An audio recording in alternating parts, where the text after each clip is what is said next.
Hello everyone, this is Jason Kendall and welcome to the next of my introductory astronomy lectures. Last time we talked about some of the big observatories around the world that are optical as well as a couple in space, but let's actually look at another aspect of astronomy which was developed back in the 1960s. It's radio astronomy. So let's start off with looking at the electromagnetic spectrum, which is all the possible frequencies and wavelengths that light can have, and we see that the visible portion of the electromagnetic spectrum is practically nothing.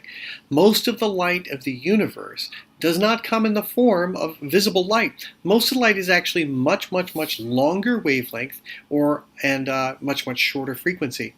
There are other wavelengths of light such as ultraviolet, X-ray, gamma rays, and infrared, but this time we're going to focus on radio wavelengths. Why do we focus on radio wavelengths? Well, if we look at the electromagnetic spectrum, we find that the Earth absorbs light at various wavelengths. Gamma rays, X-rays, and ultraviolet light are blocked. Infrared is mostly blocked and absorbed due to water and carbon dioxide. And super long wavelengths, meaning mile-long wavelength radio waves, are actually blocked by high-altitude electric charges that simply reflect them off. However, there's a range of wavelengths of radio light that just simply pass through the Earth's atmosphere uninhibited by water, carbon dioxide, anything in the atmosphere, and so can make it to the ground. So the atmosphere of the Earth is only transparent to a few wavelength regions. Almost everything else is blocked, and part of the reason we have global warming is because infrared radiation does get trapped, and all you have to do is add some more water and carbon dioxide and you trap more infrared, and that's warmth. In any event, for astronomy purposes, the visual window is what we see with our eyes, and the radio window is what we see with radio telescopes. So let's see what we mean by a radio telescope. Here's one of the more prominent radio telescopes used in the United States. It's in West Virginia, run by the National Radio Astronomy Observatory, NRAO, and this is the Green Bank facility. And Green Bank is a wonderful, steerable, 100-meter wide dish. And so that big dish just reflects radio waves up to a receiver at the top of that gantry. And so you steer the radio telescope in direction. So it's very similar to a normal telescope in that you have to point it at directions in the sky, and whatever direction you point at in the sky, that's what you get. But radio telescopes are a little different in terms of their reception and things like that, but let's leave that out for now, and we'll just talk about the nature of what it is. So radio telescopes are reflectors. Unlike a refractor possibility for optical telescopes, nobody ever makes a radio refracting telescope. That wouldn't make any sense because the wavelengths of light do not get affected by it as they go through glass the way that a visual light does. So we build reflecting type telescopes, and the surface of the reflecting type telescope just simply has to not absorb radio wavelengths. So you can use aluminum, typically. It makes it lightweight structure so that you can actually put these things in large areas. And this valley in Green Bank, West Virginia, is a national radio quiet zone, meaning when you want to go there, you can't take a cell phone. And in fact, you have to use diesel engines because most modern cars have computing systems on board, as well as the fact that modern vehicles actually emit huge amounts of radio light. So there's all sorts of restrictions about what kind of vehicles and what kind of radio, anything you can install in this area around this observatory. So it's a fascinating place to go if you want to completely get away from your cell phone. All right, so radio telescopes are similar to optical telescopes. They have a prime focus setup, meaning the light gets reflected and it's received at the prime focus. Because the wavelengths are longer of radio telescopes, you don't have to worry so much about the imperfections on the surface of the scope itself, because typically the wavelengths are longer than the imperfections on a telescope. So let's say some bird comes along and drops a load inside of the radio telescope. Well, that's on the order of a centimeter or so in terms of size, and the wavelengths of light can be millimeters to meter light wavelength. And so basically, and also the large surface area means you're going to not worry about that particular little thing. Of course, you're going to clean it up, but that's not really of a big deal. So radio telescopes must be made large because longer wavelength means poor resolution. All right. So a typical focus is it bounces it off, use a parabolic reflector, it collects it up into a focal point, and the parabolic reflector goes to the prime focus, and then, hey, when you get to the prime focus, then you can put your detector at the end of the gantry too. All right. The second largest, well, for a long time it was the largest radio telescope in the world, the 305-meter dish at Arecibo down in Puerto Rico. This is an enormous dish made basically out of a hillside, out of a mountain area, and so it was a natural depression in a mountain. And basically, it was put there. The dish can't be steered, unlike the one in Green Bank. But what can be done is you can put the detector at different locations, and that allows you to look at mostly things towards the zenith or straight overhead. But you can get some off-axis things with work. But basically, the collecting area is an enormous dish, and that enormous dish at 300 meters, it gets kind of dirty, but that's not a big deal, because what's being reflected is radio waves. So they're long wavelengths, so you just kind of go and occasionally have some people go clean it out. As a result of the massive hurricane that came through Puerto Rico, one of the few places that could actually be used as a staging area to help the people of Puerto Rico was Arecibo, because it had its own independent power supply and its own independent water supply. So Arecibo was one of the observatory itself and the science facilities were used as staging areas to help the rest of the country in recovery. So sometimes radio telescopes and astronomy can do actual direct benefits to people, and that's the nature, and it's what's really beautiful about it. And people in Puerto Rico do love their Arecibo Observatory because the jobs that it provides, as well as the interesting science that can be done there, and it's perfectly positioned in order to look at the center of the Milky Way too. Anyway, so there it is. It's a big thing. However, it got dethroned in 2016 by the FAST Observatory, the 500-meter Aperture Spherical Telescope Observatory in China. It's 500 meters in diameter. It's not strictly speaking spherical, and because of the design of how the telescope works, it only can view using an illuminated area of 300 meters. So sure, it's 500 meters in diameter, but they'll never actually use the entire 500 meters at once because of the way the receivers are set up. But it was a major accomplishment to build such a massive thing, and it's in operations as of the fall of 2016. One hopes that the United States can continue to fund the Arecibo Observatory, which is managed by the National Science Foundation, and the Arecibo can then become, and still maintains, its great position in radio astronomy in the world today. Well, it's not just about big dishes, and it's important to have big dishes, but radio telescopes you can do other things with them. Radio astronomy itself, because of why do we make these huge dishes, first of all? Well, the longer wavelength means it's got poor angular resolution. Remember, the longer the wavelength, you have that equation that shows that the resolution is dependent upon what angles you can resolve depends upon the wavelength. And if it's long wavelength, that means you have poorer angular resolution, or you can only resolve large angle things. However, one great thing about radio astronomy is you don't have to worry about clouds or rain. You can even have snow on the thing and it doesn't work, it doesn't interfere. So whereas optical observers must wait for perfect evenings on cloudless, dark skies at high elevation, now you can put up a radio observatory anywhere so long as you've got enough surface area in order to mount the thing up. That's why people have radio dishes on their roofs. Well, mostly for television and FM and AM broadcast, but it's still the same principle. Anyway, you can take observations all the time, and because their wavelengths are different, you get completely different information about the objects you're looking at. And here, we're looking at Centaurus A. That previous image was of Centaurus A, so let's look at a more recent version. And this was assembled by the Goddard Space Flight Center Visualization Group, these two images. But the optical image on the left was taken by the Capella Observatory, and the radio observation was done by Fane, Cornwell, Eckers, Morgantani, and Junks.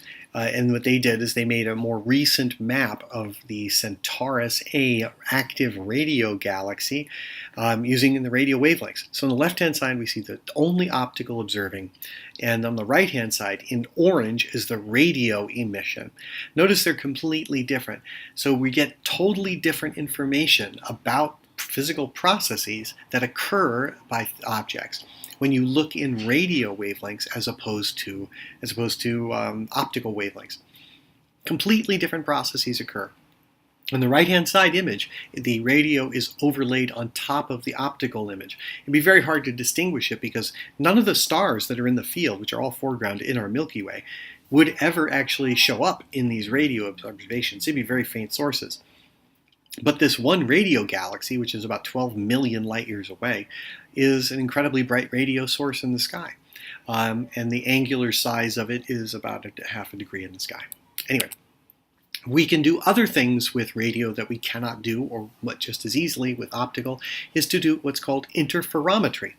Interferometry, instead of building, say, a 300-meter scope or a 500-meter scope, what you do instead is you build a large number of smaller telescopes. And you take the information gathered by all those smaller telescopes and use computing facilities in order to deduce what they are, and then make an effectively large telescope. So it's as though this is the very large array displayed in the upper left image. And the very large array is in Socorro, New Mexico, in the desert in the deserts of New Mexico, and it can be the dishes can be both in this tight formation and spread out. You can see the road leads to how far apart they can go. So when they're in a maximally spread out position, the entire telescope, the effective telescope, is the size of the separation between the dishes. So all you have to do is take data from all of them and use computing facilities to recombine them together. And that's what the people at the VLA at NRAO do, is that every now and then they say, okay, well, this particular study, we need the dishes, we need a tight collecting area, we don't need this large, we need a small beam, tight collecting area. So they bring the dishes into a smaller formation. But if you want to have a high angular resolution, what you do is you spread the dishes really far apart. And then you get less, you have an effectively larger surface area, or effectively larger aperture, which means that you can get greater resolution. So by moving the dishes around and combining them together, you can use interferometry to make many little telescopes act as one. And there's another image of the very large array in Socorro, New Mexico. And they occasionally hold symposia there. And when I was in grad school in New Mexico State, we occasionally went up just to say hello and also go to symposia at the visitor center there as well. And it's run by the National Radio Astronomy Observatory, or NRAO. And we've featured, and there's some of the dishes, as we've seen. This is a relatively older photograph, but you can see that they're very large dishes. Each of them is extremely big. What can you do with these things? Well, again, you can look at different wavelengths of light, and the VLA can look in millimeter-style wavelengths up to centimeter wavelengths of light. And as combining them together, when you do combine them together, you can get objects such that you see in this image, in the central main image of M87, which is another active galaxy. We can see in nearly 1 meter long wavelengths, or 90 centimeter wavelengths. We see a huge, like, puffy structures, which is yellow, but in the center it's very bright. So it's actually too bright for the image, or it just washed it out. But if we look in 20 centimeter radiation, we see that there's a small jet-like structure. And if we look at 2 centimeter radiation, which is shorter wavelength and therefore higher resolution, we see definitive jet-like structures. And 7 millimeter wavelengths, we can see some objects that seem to be moving. So each one of these images shows smaller, higher and higher resolution, going from longer wavelength, which is poorer resolution, to shorter wavelengths, which is better resolution. And so you can get fascinating structures which you simply do not see in optical wavelengths. In optical wavelengths in M87, we do see the jet, but we don't see everything else associated with it. So what is creating all of this jet-like structure, and what is involved in it? And first we study the radio emission, and then go and discover these things. So really, when we opened up the radio observatory in the 1960s by actually pointing radio telescopes at the sky, we learned a lot more about the nature of the universe. And that's a key thing. Every single time we open up a new wavelength band in the sky, we learn more about the sky itself. Well, as you can see, it's been in movies too, so there's Jodie Foster with Contact. All right, so what does interferometry do? You preserve the phase relationship. So if they come in step, meaning the let's say on the upper right-hand side, there's 2 dishes, A and B, and you can see that if they come in step, meaning the phases, the wavelengths of light, the crests arrive at the same time. Maybe a crest arrives at a crest, or a wave, or a crest arrives. If if they come in out of step, meaning a crest arrives at the same time as a trough, then there's destructive interference. If they come in an instep, then it's constructive interference. And so this diffraction effect that you get because of constructive and destructive interference must be taken into account, because what you want to do is look at the things that you see in the direction you're pointing the scope. But because of how radio telescopes work, you can get information from stuff that's not in the direction that you go. So it takes an enormous amount of computing time and some extremely complex mathematics in order to deconvolve the interferometry. But radio telescopes themselves have been critical in our understanding of of some incredible processes around central points of the black holes in other galaxies and in our own. So it is the relationship between these waves, whether they're constructive or destructive interference, that you have to deconvolve with the mathematics and huge amounts of computing time. And so it can be a real pain, and it takes time. And you don't just like look through a radio telescope, look through an interferometer. What you have to do is you got to say, okay, let's deconvolve it. All right, so there we have that. Some more interesting things is because of the interferometric array, we can use what's called the VLBA, or the Very Long Baseline Array, which takes a huge number of radio telescopes all over many places, and then you combine them together. They're all pointing at the same thing at the same time, and then you look at that arrangement of telescopes and deconvolve the Earth is curved; it's not flat. Yes, the Earth is actually curved and spherical, so you have to take that into account when you're actually doing VLBI arrangements. And so the VLBA allows you to have a much larger baseline of over about 5,000 miles at the best. Now, the Event Horizon Telescope goes a step further while trying to coordinate radio telescopes all across the globe. And the goal is to be able to see the event horizon, or see the shadow of the event horizon around the black hole at the center of the Milky Way.